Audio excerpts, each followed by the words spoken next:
Warahmatullahi wabarakatuh. Waalaikumsalam warahmatullahi wabarakatuh. Alhamdulillahi rabbil alamin wa bihi nasta'inu ala umurid dunya waddin wala haula wala quwata illa billahil aliyil azim. Amma ba'du, terima kasih kepada MC yang sudah memberikan waktunya untuk menyampaikan materi pada kali ini. Materi kali ini judulnya ada kewajiban seorang muslim terhadap muslim lainnya. Jadi ada kewajiban terhadap Allah, ada kewajiban terhadap Rasulullah, ada kewajiban terhadap tetangga, ada kewajiban terhadap sesama muslim. Ini kan sama-sama muslim ya.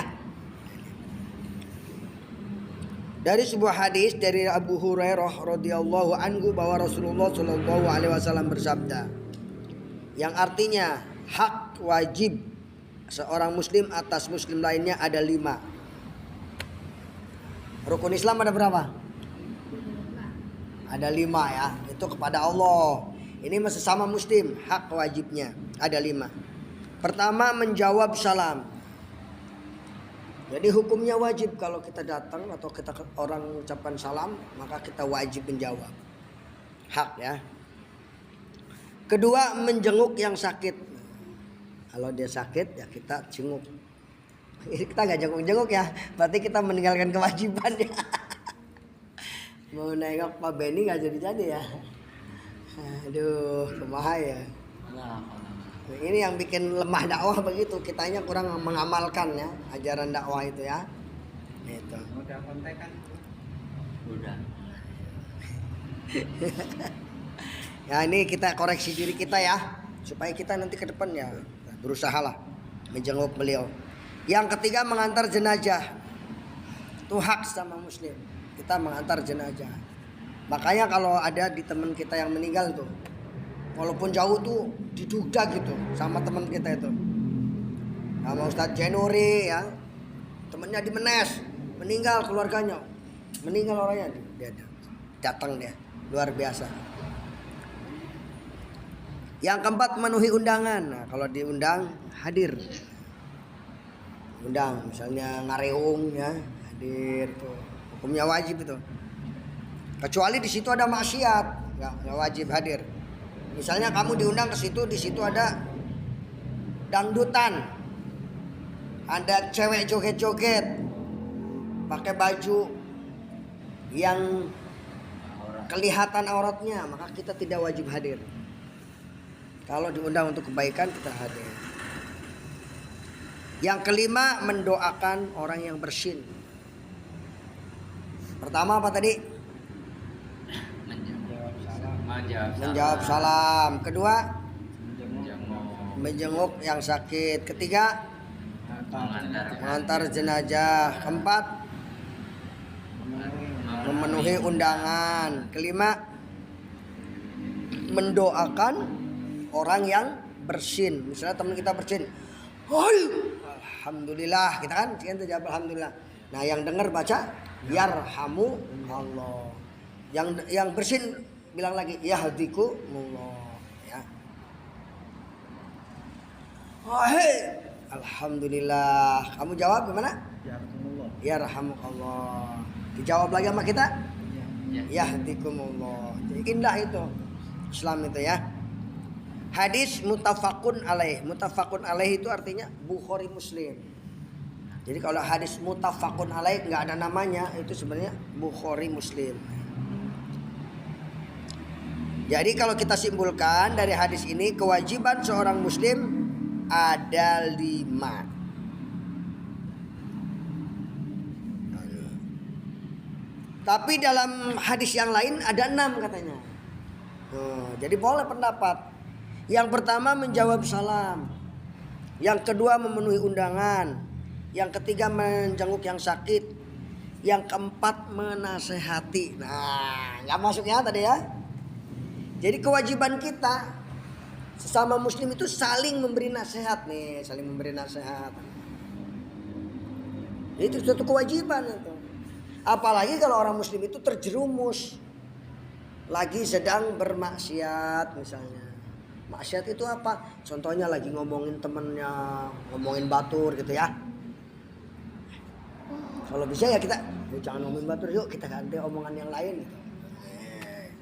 Ini mah ngomongin batur. Oh, emang dia begitu ya, mah. Emang gitu. Ikut-ikutan kitanya. Gak kuatnya. Minimal kita menghindar ya. Ini.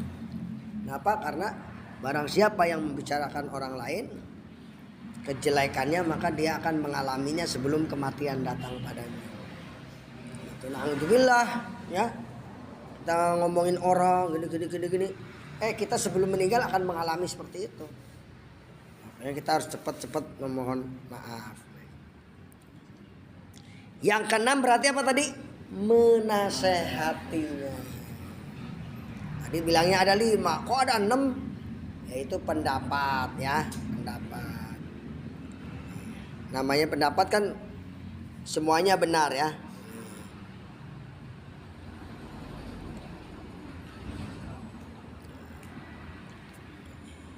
Kita sebagai muslim memiliki kewajiban atas muslim lainnya. Berapakah kewajiban kita terhadap muslim yang telah meninggal dunia?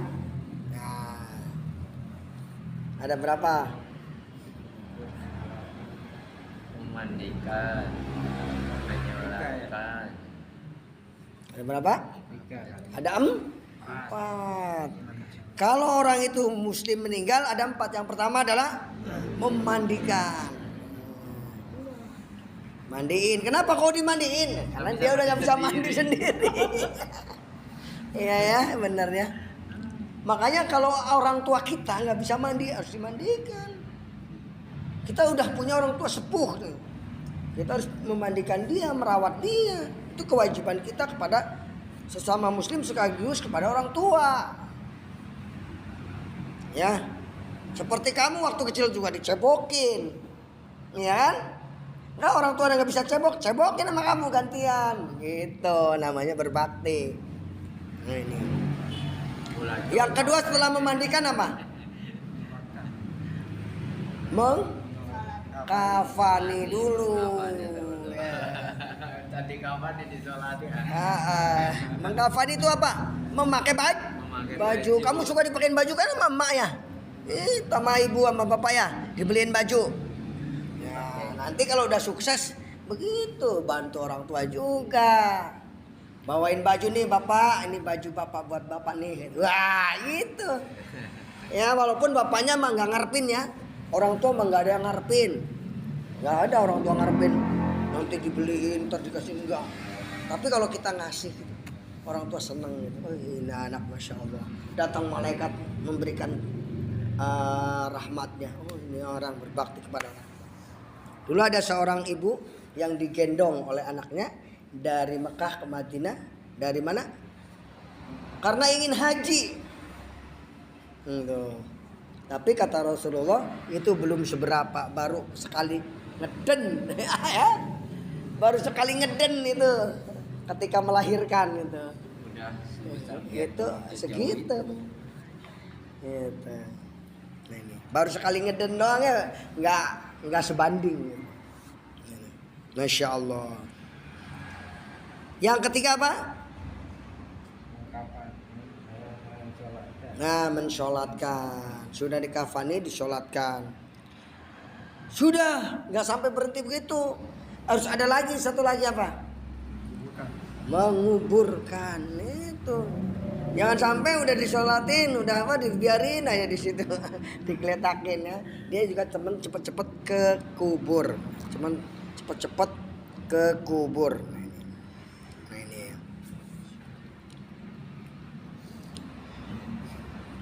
Nah kalau rukun Islam ada berapa? Ada 5. 1. Syahadat. Siapa yang sering mengucapkan syahadat, asyhadu alla ilaha illallah wa asyhadu anna muhammadar rasulullah, sering-sering memperbaharui itu, nanti masuk surga lewat pintu syahadat. Yang kedua apa? Sholat. Siapa yang rajin sholat nanti masuk surga pintu sholat. Jadi sebenarnya umat Islam ini udah semuanya hampir dijamin masuk surga ya. Semua karena pintunya banyak. Yang mau nggak mau ini sholatnya. Kemudian yang ketiga zakat. Yang rajin zakat ini masuk pintu zakat. Yang ngajak zakat nggak bisa masuk surga lewat pintu zakat. Ya. Yang keempat apa? Puasa. Nah ini puasa. Kalau bisa kita melaksanakan ibadah puasa Senin Kemis. Apalagi pejuang-pejuang gini. Kalau bisa suka Senin Kemis nggak? Tara ya. Ya minimal sebulan sekali lah.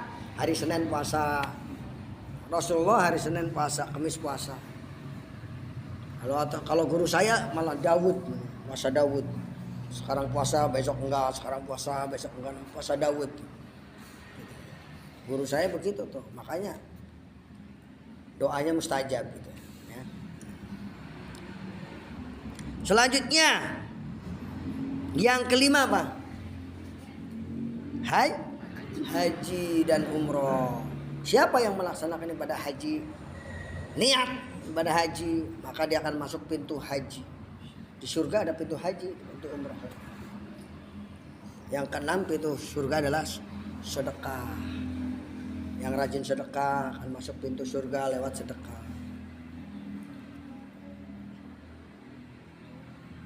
Yang ketujuh pintu duha. Rajin sholat duha masuk pintu duha. Yang kedelapan pintu jihad. Orang berjuang di jalan Allah, berjihad kamu dari kaduanya mencari ilmu untuk PKL karena Allah, berjuang namanya berjihad juga, akan masuk pintu jihad. Ini kewajiban sesama muslim sudah dijelaskan tadi. Apa kewajiban sebagai orang yang beragama dengan orang yang beragama lain? Hah? Iya, dia orang Kristen, saya orang Islam. Apa kewajibannya? Menghormati dan menghargai perbedaan. Lakum dinukum waliyadin. Bagimu agamamu, bagiku agama. Gitu. Banyak ya. Itulah materi kita kali ini. Jadi kita mengetahui kewajiban kita terhadap sesama muslim. 1. Menjawab salam. 2. Menjenguk yang sakit. 3. Mengantar. Menghadiri undangan. 4. Mengantar jenazah. 5. Mendoakan yang bersin. 6. Menasehati. Demikian, mudah-mudahan bermanfaat dan kita praktekkan dalam kehidupan ya. Kita ngaji itu bukan hanya mendengarkan aja, tapi harus dipraktekkan. Oh ya. Ajaran Islam. Wallahul muwaffiq ila aqwamit thoriq. Wassalamualaikum warahmatullahi wabarakatuh. Saya kembalikan kepada MC.